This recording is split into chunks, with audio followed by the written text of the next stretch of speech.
Shabbat Shalom family, La told to everyone, that means good night. Welcome to another Shabbat Night Talk. My name is Uzziel Lewi, one of the teachers at Congregation Bay Reno.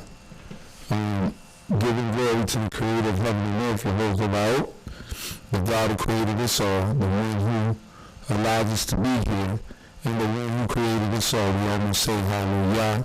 I'm grateful to this mighty King for my life, the life of Kobe Israel scattered in the four corners of the earth, and I'm grateful to the mighty King for all of us, my life, the life of Kobe Israel scattered in the four corners of the earth. And I know I'm starting pretty late tonight, but nonetheless, I wanted to get this lesson in.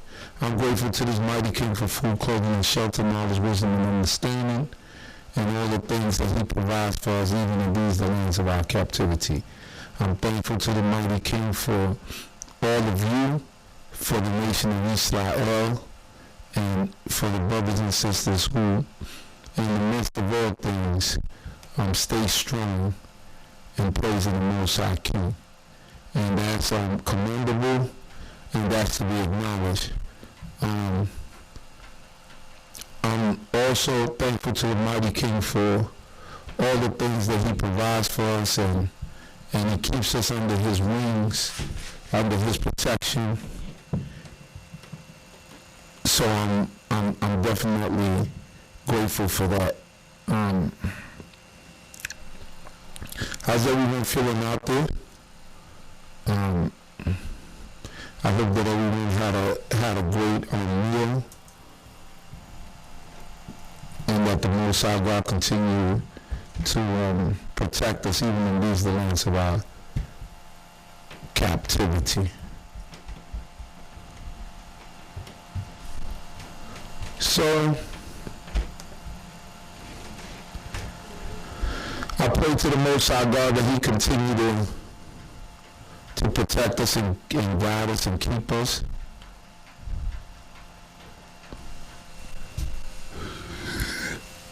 Excuse me.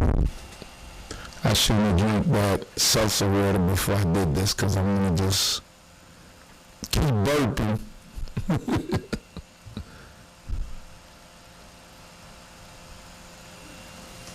Hallelujah. So today we're going to go into the book of Proverbs 27, or as you said, you call it the book in Hebrew, Sefer Mishlei, which means book of parables, right? That's what Mishlei means, parables, right? So, thank you, the Most High God. We're going to go straight into it, Proverbs 27, verse 1, because it's late already, so I know a lot of people going into bed, so I'm going to just start from Proverbs 27, verse 1, and it reads, "Boast not thyself of tomorrow, for thou knowest not what a day may bring." We can't be so sure about what we're going to do tomorrow, right? Or telling people, hey, see you tomorrow. A good habit that a lot of us got into throughout the years, and some of us have learned this from our parents. Yah willing, I'll see you tomorrow. You know, because the Most High God truly has everything under the power of his hands. So he controls whether we get sick, whether we stay healthy, whether we pass away. So tomorrow is not promised to any one of us. Anything can happen from day to day. So when we speak of tomorrow and what we're going to do tomorrow, we can't be so confident and sure about what we're going to do in the next day, because we don't know what the day might hold for us, right? So boast not thyself of tomorrow, for thou knowest what a day may bring. Verse 2. Let another man praise thee, and not thine own mouth, a stranger, and not thy own lips. So let another man praise thee, and not thine own mouth. That's plain and simple. It's easy to grasp and to understand, and it's easy for us to see. Never never allow yourself to think or even come to the understanding that you are all of that, right? Be humble. Don't be so quick to want to exalt yourself. Don't be so quick to want to put titles on yourself. You get what I'm saying? Those things are dangerous, and they cause you destruction, right? Self-destruction. We have to be aware of those type of things, putting these self-made titles upon ourselves, and people just do what they want to do. It's saying the audio is static and muffled. So, audio is static and muffled. Okay. Let's see what's going on with the audio. Can you plug it in over there to see how it sounds? I'll let you know if it's static and muffled right now.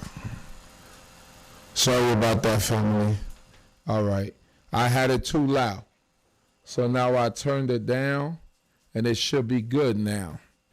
All right. Sorry about that, family. All right. Sorry about that.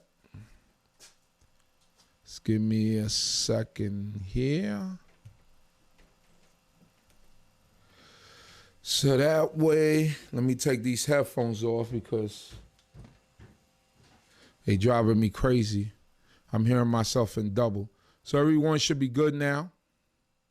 I hope that everyone is good now.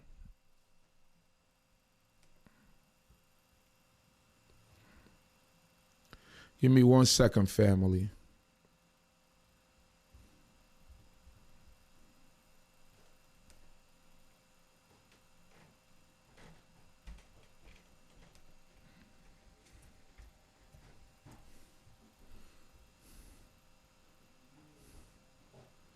One second, peoples.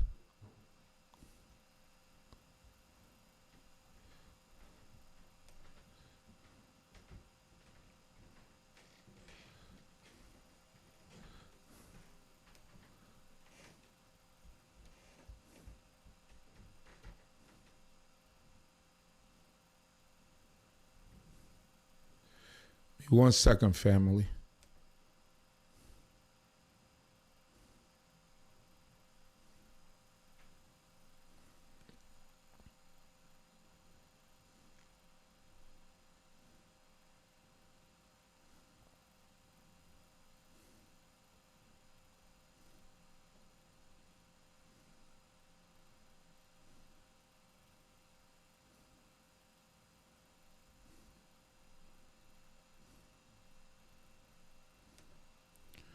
Okay.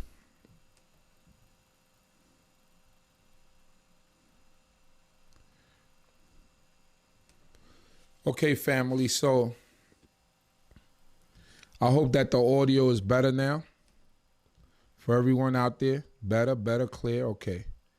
That's good.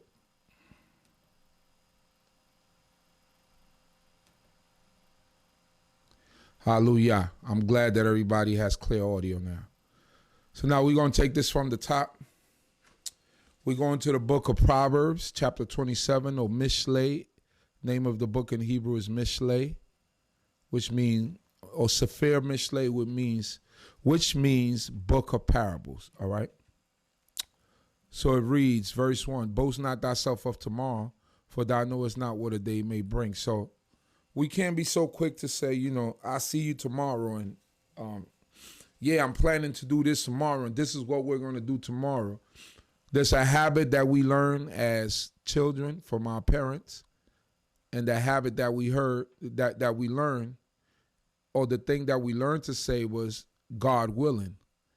I'll see you tomorrow, God willing. We will do that tomorrow, God willing, or Yah willing. So these are the things that we have to keep in mind, and we have to understand for ourselves, as to not boast ourselves of tomorrow, because there is no surety for anything. Tomorrow is not promised to any one of us. The Most High God didn't promise us tomorrow. So we always have to acknowledge that and understand that. It reads here, let another man praise thee and not thine own mouth, a stranger and not thine own lips. Let another man praise you. Let people bestow blessings upon you and extol you for the goodness that you've done. Let people give you titles. Don't all these self-proclaimed offices and people that put titles upon themselves. This is exactly who is speaking about. Let another man praise thee and not thine own mouth, right? Don't talk about all the good things and the good deeds that you've done and all the things that you do. That's unseemly, right? That's like having a drive for a food bank for the homeless or for the hungry, right? And then you go on Facebook Live and you start talking about, oh, look at what we doing now here. You know what I mean? Look at all these poor people we feeding. That's unseemly. You don't do things like that, right? Do things like that, charity and secrecy. Now, I'm not telling you can't promote a clothing drive or a food pantry. You promote those things. But when the people is on the line and the people are grabbing things and things of that nature, you know what I mean? That's unseemly. It says, let another man praise thee and not thine own mouth, a stranger and not thy own lips. Let someone else praise you. You don't heap praises upon thine own self. Let somebody else say that you're good and that or that you're doing good. Verse 3. A stone is heavy and the sand weighty, but a fool's vexation is heavier than them both. Right, a stone is heavy and sand is weighty, but a fool's vexation is heavier than them both. Because a fool's vexation comes with no understanding, right? And it causes a lot of damage. Foolish people do foolish things, or fools do foolish things. So a lot of time it brings a lot of it brings grief, heartaches, when fools' vexations get to a certain level. Verse 4, wrath is cruel and anger is overwhelming, but who is able to stand before jealousy? So although wrath is cruel, right? When someone gets angry, they could become very cruel. They do things to try to make you suffer or to try to belittle you. And anger is overwhelming because when someone is angry, when someone is truly angry, they're hard to control. But who is able to stand before jealousy? When a man is jealous or a woman is jealous, they will do anything. They're liable of doing anything. Jealousy is one of those spirits that will cost people their lives, And on many occasions, jealousy have cost people their lives. So jealousy is that spirit that comes upon us over someone, over someone that we love, someone that we care for. Your significant other, and when you see certain things that's out of line, it's when that jealousy come up, and it's better to stay away from situations that will cause that jealousy to flare up or cause anything that might cause some damage within the house or the household, right? It's better to play things straight and not to leave anything to the imagination. Verse 5, better is open rebuke than love that is hidden. Better is open rebuke. Better that you rebuke me openly than to say you love me, right? And you don't rebuke me and then you let things go past. True friends will rebuke you openly. Now, openly don't mean that, I have to do this in front of everyone and I have to embarrass you in front of everyone. Open rebuke just mean that I don't bite my darn tongue and I tell you the truth, whether you like it or you don't, right? Open rebuke. Don't let your friends go down a path. Don't let your family members go down a path of destruction and something that's going to derail them. Open rebuke is better than secret love. Verse 6, or hidden love. Faithful are the wounds of a friend, but the kisses of an enemy are importunate. Faithful are the wounds of a friend, but the kisses of an enemy are importunate. Let's look up that word, importunate, so we could get the context of what, you see? I don't know it all. I still have to look it up. Importunate.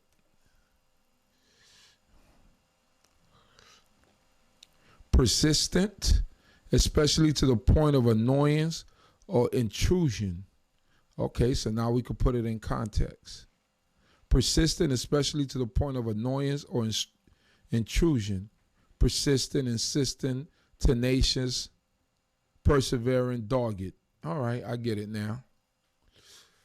So it says here, go back to it. Faithful are the wounds of a friend, but the kisses of an enemy are importunate. So that's kind of like explain it in reverse, right? Faithful are the wounds of a friend. A friend, if we read from the previous verse, is speaking about open rebuke, right? Better is open rebuke than love that is hidden.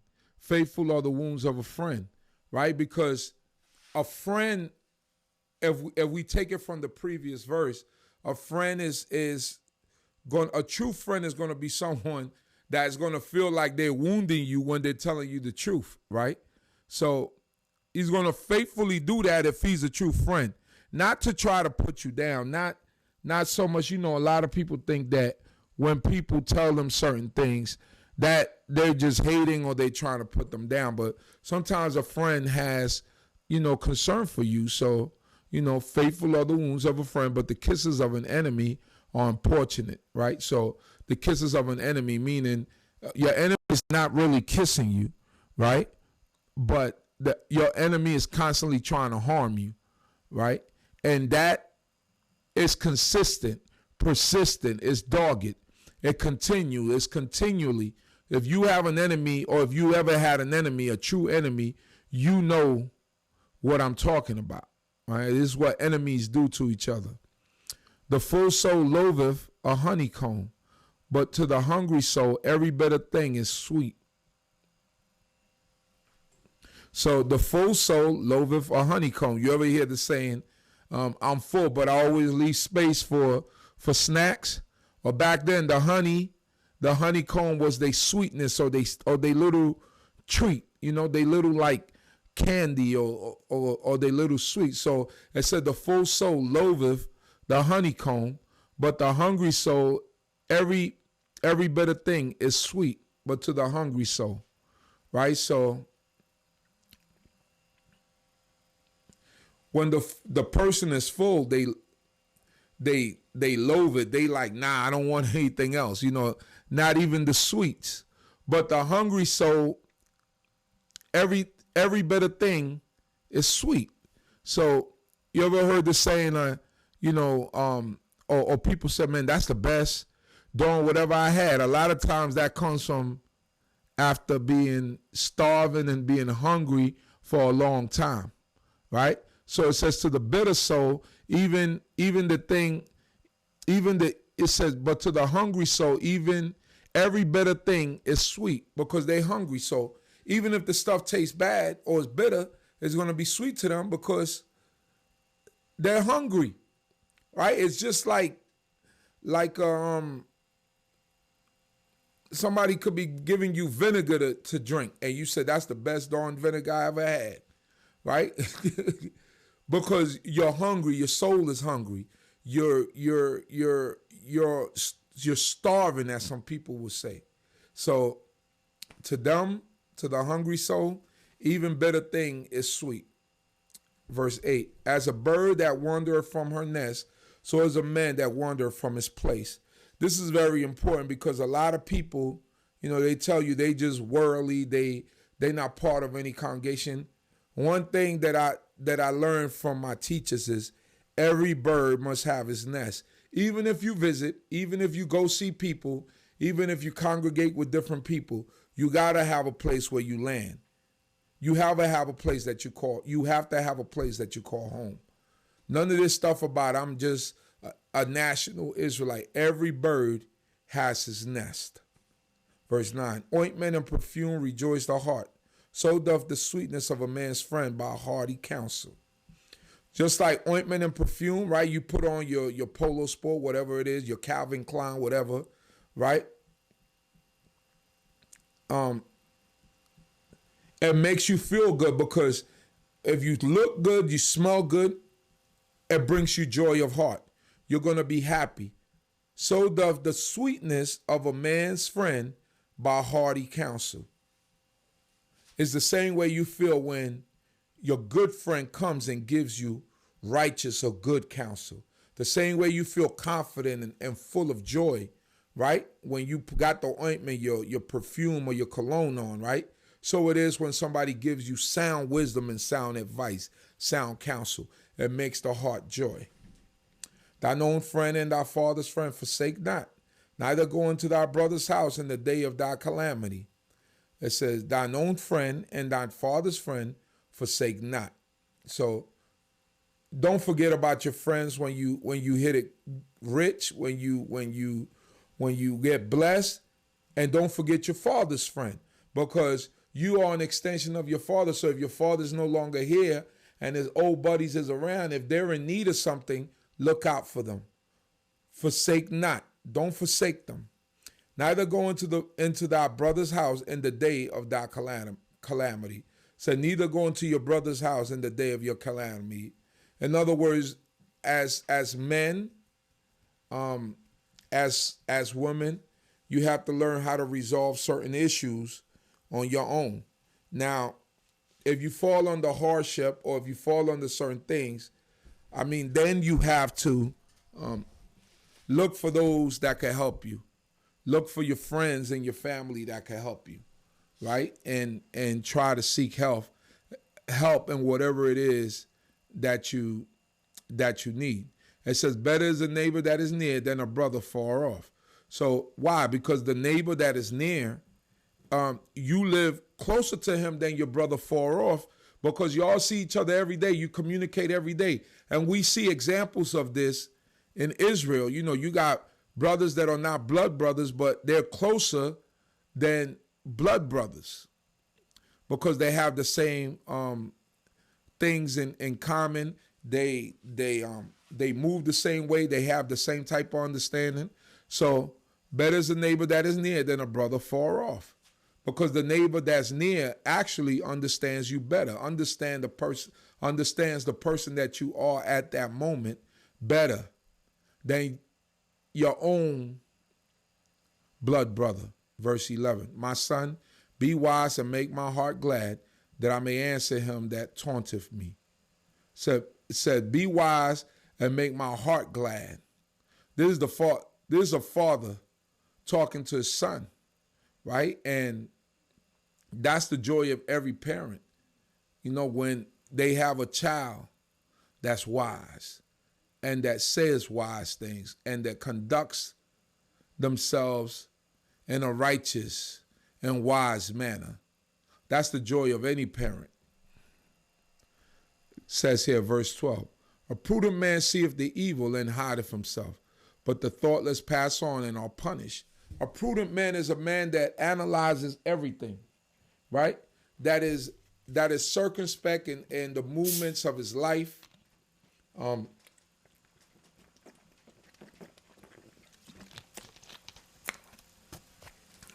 Constantly is looking to be better as a person, and just tries to avoid all the perils of life that will cause him to derail from serving God. So a prudent man seeth the evil, they see the wrong, right? And hideth himself. They hide themselves from the wrong. But the thoughtless pass on and are punished. The thoughtless pass on, they see what's going on, but they continue in that same path, and the Most High God punished them because the path that they went, it's an evil path. But they didn't consider, and they kept going that way. Excuse me. Verse 13, take his garment that is surety for a stranger and hold them in pledge that is surety for an alien woman. So don't co-sign for someone that you don't know, because it might cost you your life, right? So it's telling them right here, the advice that the king is getting is, look, if somebody is surety for somebody that they just met, take something for pledge. That's the pawn shop system, right? Pawn shop just don't give you money on consignment and be like, yeah, I trust that you're gonna bring me the money back. They take something of value, and usually something that's worth much more than what they're giving you back, right? So that's how it works. That's how the pawn system works. And hold them in pledge that is surety for an alien woman. That's self-explanatory, right? Don't be surety for an alien woman. You know, somebody that's not of your people, somebody that's not of your kind, you can't be surety for them. You can't co-sign for them. Verse 14, he that blesseth his friend with a loud voice, rising early in the morning, it shall be counted a curse to him. That's deep right there. With the loud voice, rising early in the morning, it shall be counted a curse to him. Stay out of your friend's house early in the morning. Let them sleep, and let them get out of their sleep before you go over there and start making noise. Verse 15, a continual dropping in a very rainy day and a contentious woman are alike. Oh my goodness, this is how the Japanese used to torture the POW, prisoners of war, that they used to capture, right? They used to do, I believe it was the Japanese or the Chinese, they used to do the dripping water in the bucket, and it gets loud. It feels like it's getting louder and louder each drop that falls. It says, well, a continual dropping is in a very rainy day, and a contentious woman are alike. A contentious woman is a woman that constantly argues and goes back and forth with her husband. Says that torture method and the contentious woman are one in the same. Take it how you want to take it. I didn't say it. Oh my goodness. How y'all out there? I hope y'all good out there.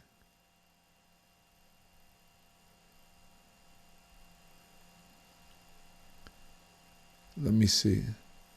I hope that y'all are good out there.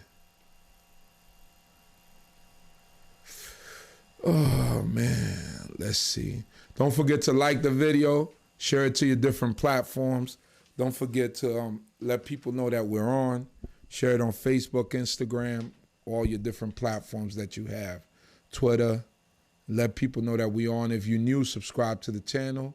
Hit the notification bell so that you know whenever we upload a video, whenever we going live. So that's everyone out there. Verse 16, he that will hide her, hideth the wind, and the ointment of his right hand betrayeth itself. He that will hide her, hideth the wind. You can't hide the wind, you know what I mean? So everybody knows what she is, because she's going to be contentious in the house and in the street. And the ointment of his right hand betrayeth itself. Whatever that means is not good. Iron sharpeneth iron, so a man sharpeneth the countenance of his friend, right? So we sharpen each other. We keep each other in line. That's why it's important for you to find places like this or a place like that to keep yourself sharpened, because I've seen through many years people go off to themselves. Now, I'm not saying people can't do it, and some people have done it, but a lot of times a lot of people are not sharp enough or strong enough to be able to withstand being by themselves doing this. So that's why you always need a group. You need that convocation, that holy calling, that gathering of people together to come, to congregate, and to keep giving each other that boost, because we feed off of each other and we make each other sharp. So this is something that we cannot take for granted. Verse 18, whoso keepeth the fig tree shall eat the fruit thereof, and he that waiteth on his master shall be honored. So whoso keepeth the fig tree, so if you dress it, if you do certain things, you fertilize, you do certain things, you're going to reap the benefits of the fruit of the fig tree. Why? Because you took care of it. And he that waiteth on his master shall be honored. So if you wait on your master, it shall be honored. This is natural because you got people that these are kings. This is King Solomon, and he's talking about servants and women and all types of stuff. So some of that stuff wouldn't be relevant to us, so we won't even understand it about servants because some of us have never had servants. So, verse 19: as in water, face answereth to face, so the heart of man to man. The netherworld and destruction are never satiated, so the eyes of men are never satiated. So, just like the netherworld is the grave, right? And destruction is never satisfied. The grave is never satisfied. The earth never said it's enough people buried in it. You know what I'm saying? That's it. We can't bear anymore. It's never satisfied. Satiated with dead body. So the eyes of men are never satiated, right? So the eyes of men are never satisfied. You always want more. You look for more. You see it in some of these people that amass wealth and just keep amassing wealth. More wealth that they will ever need in a lifetime, even their children's lifetime, their children's lifetime, but they continue to amass wealth, right? So it's talking about human psyche and how we think. We're never satisfied, especially if you keep making money and you keep doing things like that. You're never satisfied.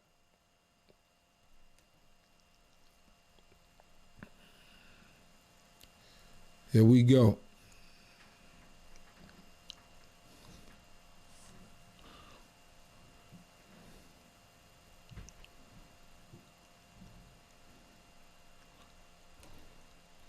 It says here,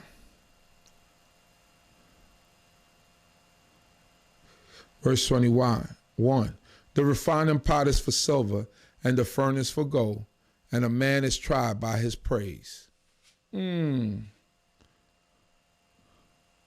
refining pot is for silver, right? So we know that this is how you get all the impurities out of the silver. You refine it, you melt it, you separate the alloys from the real thing, and the furnace for the gold. The same thing for the gold.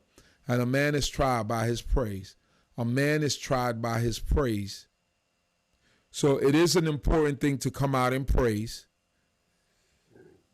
To give glory to the Creator, to show yourself accountable, and to be accounted for in the house of the Most High God. It says, and a man is tried by his praise, right? Who tries that man?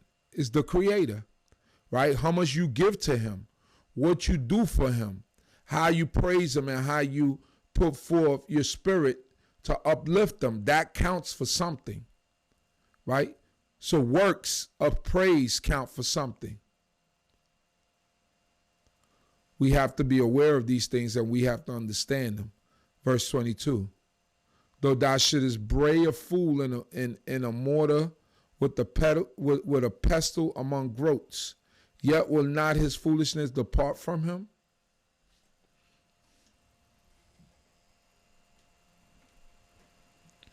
That sounds like something really, really bad. Yet will not his foolishness depart from him. Whatever they're doing to that fool, bray is like cooking, right? Braying is, I believe, is like cooking.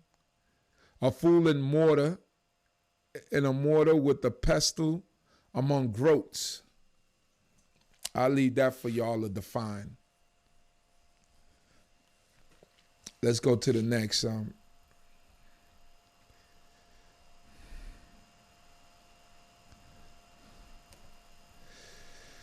Let's go to the next chapter 28.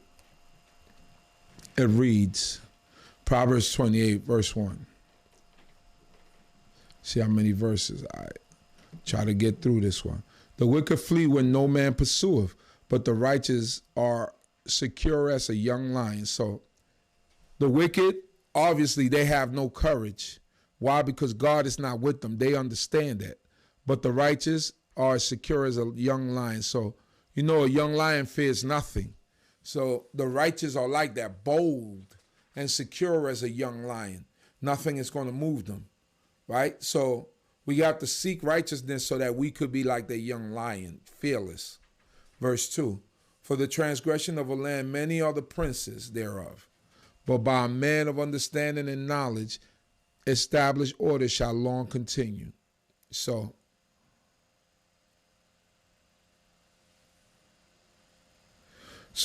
transgression and a land being in a state of unrighteousness, a lot of time comes from the top, princes and people who cause things to go out of go into array and things not to be going forward in a righteous manner, right? That's plentiful in a place where there is no righteousness and no boundaries. But by a man of understanding and knowledge, established order shall long continue. So if you got understanding and knowledge, you're going to put order, and it's going to continue forever because that man is going to move with wisdom and understanding and knowledge in order to continue to move people, groups of people, in a righteous manner.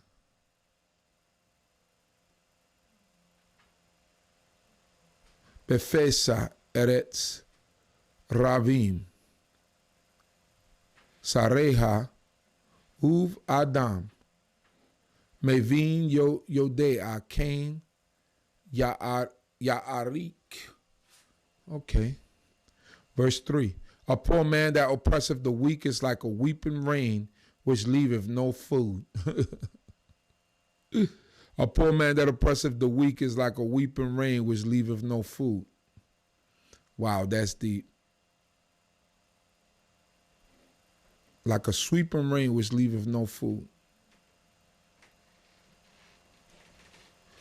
Yeah, because a poor man already has minimal. He has nothing. But he's oppressing a weak person. Right? So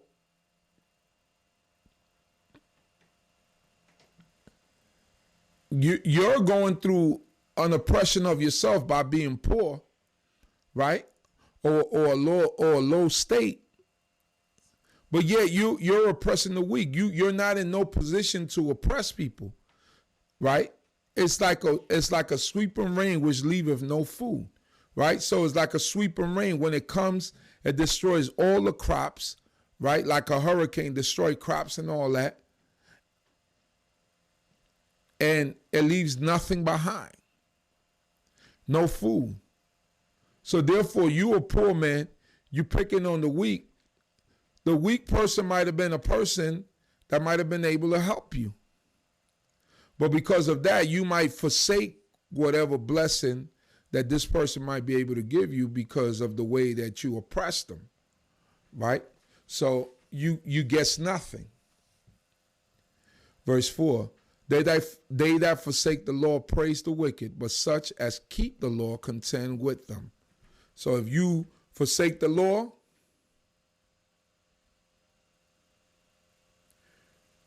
you are shaking hands with the wicked. You saying, I'm down with the wicked. This is what I want to be. I want to be wicked. But such as keep the law contend with them. But those who keep the law, when they see wickedness, they speak up. And speaking up doesn't mean that, and we all are guilty of this, that you got to use the beamer to rebuke someone. But the one-on-one conversations sometimes go a little bit further than embarrassing somebody off the beamer. Verse 5, evil men understand not justice, but they that seek the Lord understand all things. Evil men don't understand justice. I had a teacher that used to say, well, I don't know if he still says it, but he used to say, these people out here don't understand the wisdom of Solomon. You trying to talk to them in the wisdom of Solomon. He said, what they understand is the sword of David. So they don't understand the wisdom of Solomon. So in other words, you know, an evil person don't understand when you bringing them wisdom and you trying to talk to them or try to tell them, you know, maybe this is not the route to go or we don't need to get into this. They don't want to hear that because they're evil. But they that seek Yahweh understand all things. But a righteous person, you can have a misunderstanding with them, but once you start talking godliness, they're going to understand because they have an understanding of all things, and they are trying to not get into a conflict or do anything in order to have themselves in a bind, right? Verse 6, better is the poor man that walketh in his integrity than he that is perverse in his ways, though he be rich. You better off poor and have a good name than be a rich person and be in all types of perverseness. You rather be where you're at than be R. Kelly, basically, right? You rather be where you at than be R. Kelly. A wise son observeth the teaching. Excuse me. I don't know why I'm drinking this salsa. But he that is a companion of gluttonous men shameth his father. A wise son observeth the teaching. The teaching of who? His parents. A wise son and a wise daughter, they observe it and they follow it, which is the most important. But he that is a companion of gluttonous men shameth his father. Gluttonous men is like shameful people. People who do stuff to shame their parents, right? They in the street smoking, cursing, doing all types of stuff. Neighbors are coming back and telling your parents, and you're bringing a bad name on the family. Those people like that, no good. They bring shame to the family. Verse 8, he that augmenteth his substance by interest and increase gathereth it for him that is gracious to the poor. So in other words, you know the Lord said that you're not supposed to charge interest on your brother, on your Israelite brother. But if you're augmenting, meaning if you're increasing your substance, what you have by interest and increase, you're just gathering that for someone else because the Most High God is going to give it to someone else because you forsook his law. The laws of God, in first and foremost, they're the most important. So when you forsake them, then you know you got to suffer the consequences.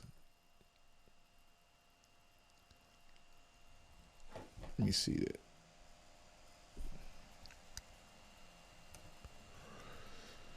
Whew. Hallelujah. Glad that everybody is here.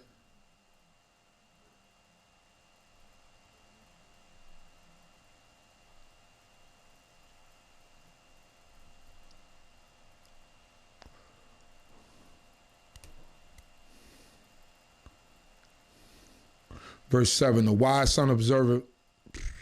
Verse 8, verse 9, he that turneth away his ear from hearing the Lord, even his prayer is an abomination. So you got people that walk away from Torah, right? They walk away from keeping the commandments of the Creator, but then they want to pray to the Creator. They want to pray to the Most High as if the Most High God is going to hear them and them doing whatever they want to do. God doesn't work that way. Some people are not programmed that way. Some people, when they look at you, you turn away, they kind of cut you off, right? Because the most important thing in people's lives, in these people's lives, is keeping the laws of God and walking in that manner and not mingling with people that are outside of that circle, even if it's your own family. You know, that's how some people operate. And, you know, He that turneth away his ear from hearing the law, even his prayer is an abomination. God don't hear that. God don't hear the prayer of you who all of a sudden, you working on the Shabbat, you doing whatever you want to do on the Shabbat, you eat what you want to eat. God don't hear those prayers. Your protection is gone. Verse 10. Whoso causeth the upright to go astray in an evil way, he shall fall himself into his own pit, but the wholehearted shall inherit good. Whoso causeth the upright to go astray in an evil way, right?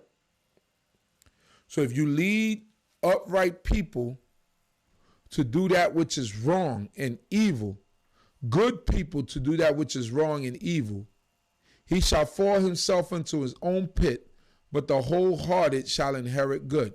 The wholehearted meaning the pure, right? Or the perfect, right? Or the people who strive for righteousness, like our father Abraham, he was called wholehearted. So he shall inherit good. So although the evil is trying to cause the upright to go astray, that same evil is going to fall into the pit, or into the trap or the snare that he tried to set for that upright person, or that situation that he tried to put that upright person in. Verse 11, the rich man is wise in his own eyes, but the poor that have understanding searcheth him through. So a rich man is wise in his own eyes. Why? Because I'm rich. I must know what I'm talking about. But it doesn't always work that way. You got poor people with wisdom that could check that rich man, and this is what it's talking about. The Most High God don't favor riches and honor. He favors obedience. That's what he delights in, right? That's his number one thing that he delights in. It reads here, verse 12. When the righteous exalt, there is great glory. But when the wicked rise, men must be sought for. When the righteous exalt, there is great glory. Everybody's happy about that. But when the wicked rise, men must be sought for.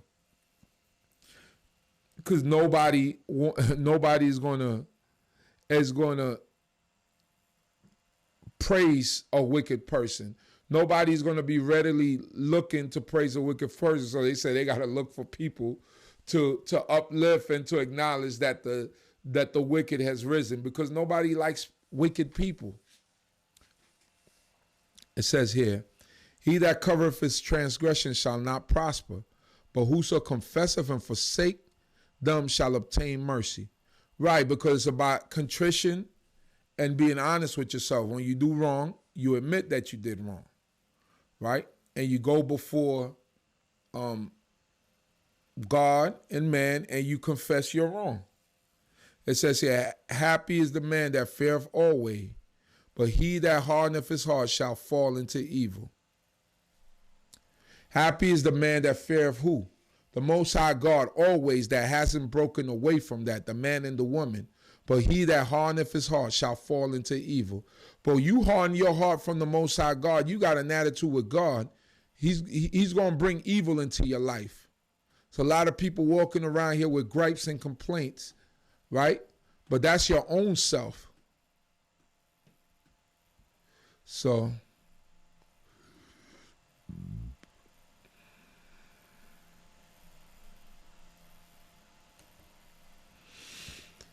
verse 15, a roaring lion and a ravenous bear, so is a wicked ruler over a poor people, right? They devour poor people. They just keep taking. This is advice that the king is getting, right? Said this is the book of Solomon, Proverbs, right? So he must have been getting this advice from his mother and father and telling him, all these things. Hey, you're going to be a king. You can't constantly oppress the people. You got to be able to give back at some point. That's what good kings do. Verse 16, the prince that lacketh understanding is also a great oppressor, but he that hateth covetousness shall prolong his days. So a prince that lacketh understanding, he's going to gorge, he's going to take, he's going to be on top of people trying to get this for free and trying to do this and try to do that and oppressing people, right? Because people are not going to want to tell him no because he's a prince, meaning a prince of nobility, royalty. But he that hateth covetousness shall prolong his days. But that prince, that hate of covetousness, that don't want to take something that's not theirs, right? I believe in the story of, who was it? Ahab? Who was it? Oh, Jezebel's husband. I'm not great with names, but I think it was Ahaz or Ahab, one or the other, right? He wanted the man's vineyard. And man said, no, this is my inheritance. And he got the man killed. His wife plotted a plan, got the man killed, and he took over the vineyard, right? So, got to be careful with people like that. Verse 17, a man that is laying with the blood of any person shall hasten his steps unto the pit. None will support him. So, all these murderers, these people that go out here and they take innocent lives, says he just speeds up his way into the grave. And don't we see it with our young black men? They kill up each other. This guy has 3, 4, 5 notches underneath his belt. It's a matter of time before someone catches up to him and puts him under. And it goes on and on and on and on. So this is the wisdom that we're getting, right? That when that person who made so many families cry, when he dies and he goes into the pit, nobody's going to come out and cry for them because of their reputation and what they've done. Verse 18, whoso walketh uprightly shall be saved, but he that is perverse in his ways shall fall at once. Whoso walketh uprightly shall be saved. Why? Because you're walking in righteousness. But he that is perverse in his ways shall fall at once. So he that is perverse, perverseness is like contrary to that which is right. The opposite, doing something out of the norm. The norm is doing Torah for us, right? The perverseness of that is going opposite to that. That person that is perverse in his ways shall fall at once. 19, he that tilleth his ground shall have plenty of bread, but he that followeth after vain things shall have poverty enough. If you work hard, you're going to have plenty of bread. But he that followeth after vain things shall have poverty enough. But if you follow after vain things, you're going to have poverty for the rest of your life. A faithful man shall abound with blessings, but he that maketh haste to be rich shall not be unpunished. So a faithful man, a man of understanding, a man who loves God, right, is going to be abounded with blessings, but he that maketh haste to be rich shall not be unpunished. Why? Because you're going to cut corners.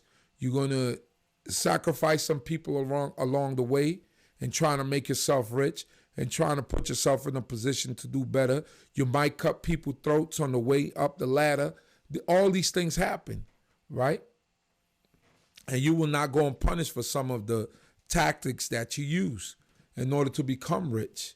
You know, some people sell drugs. Some people do scams. They do all these things. You will not go unpunished. God will see you for everything that you've done. Verse 21, to have respect of persons is not good, for a man will transgress for a piece of bread. So we should not have respect of person, but we should not disrespect each other also, right? It says an open rebuke is better than that hidden love.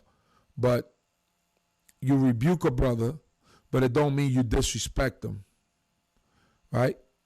So we can't have respect of persons, because sometimes when you have respect of persons and they doing something wrong, you won't tell them that they're wrong, right? So it's good not to have respect of person. He that have an evil eye hasteneth after riches, and knoweth not that want shall come upon him. It's a lot of that out here. That evil eye. People looking at your gold chain and want to get you for it, and trying to get rich off of you, off of people. The Most High God would deal with those type of people. Verse 23, he that rebuketh a man shall in the end find more favor than he that flattereth with the tongue. Once again, it's telling you, it's better to tell a person that they're wrong than to try to flatter them, meaning make them feel good and not tell them they wrong. It's all wisdom. Whoso robbeth his father or his mother and saith, it is no transgression, the same as the companion of a destroyer.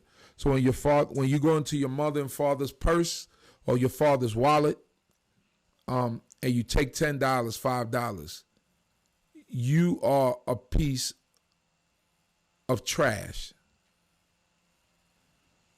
The same as the companion of a destroyer. That means you have if you don't have respect for your parents, you definitely don't have respect for anyone else.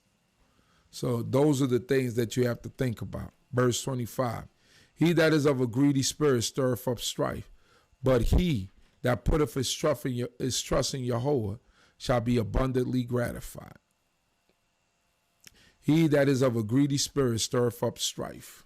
Wow. That's deep. But he that putteth his trust in Yahweh shall be abundantly gratified. So when we put all of our trust in Yahweh, the Most High God is going to make us happy. Don't put your trust in man. Don't put your trust in Egypt and run to Egypt to do certain things. Right? Because the Most High God, they didn't like us going back to Egypt.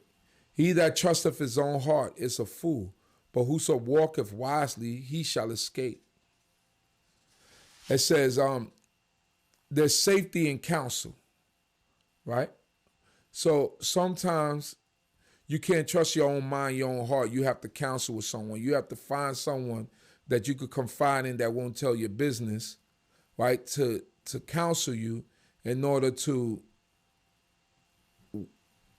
walk wisely and escape from destruction.